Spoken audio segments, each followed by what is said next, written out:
السلام علیکم، کیسے ہیں آپ سب؟ امید ہے کہ آپ سب ٹھیک ہوں گے، خوش باش ہوں گے، گھروں میں آباد ہوں گے۔ اور آج کا ہمارا جو ٹاپک ہے وہ میر تقی میر کی چوتھی غزل ہے۔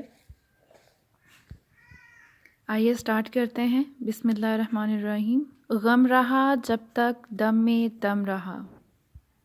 یہ ان کی پوری جو غزل ہے وہ میں آپ کو ڈسکرپشن میں دے دوں گی۔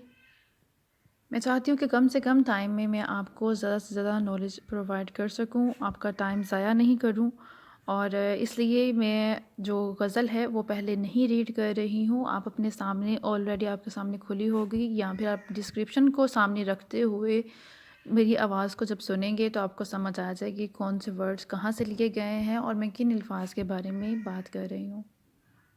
اور جیسا کہ آلریڈی میں آپ کو بتا چکی ہوں کہ جب آپ نے فنی محاسن یا فنی جائزہ آپ نے لینا ہے، لکھنا ہے، چاہیں تو آپ تشریح کے سٹارٹ میں کر دیں، چاہیں تو آپ تشریح کے اینڈ میں کر دیں۔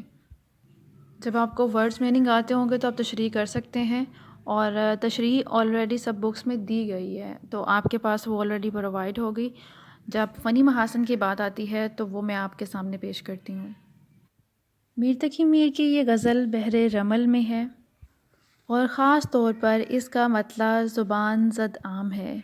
بقیہ اشعار بھی اپنی مثال آپ ہیں، ان میں میر کی ذات اور معاشرہ غزل کے تمام فنی اور فکری تقاضوں کے ساتھ جلوہ گر ہیں۔ اس کے چوتھے شعر میں میر نے لیلی مجنوں کی تلمیح کو نہایت دلکش اور خوبصورت انداز سے برتا ہے۔ علاوہ ازیں مختلف اشعار میں صنعت تضاد، مرکب اور منفرد اضافی کے خوبصورت استعمال سے استعارہ کو جاندار اور دلکش بنا دیا ہے۔ مثلاً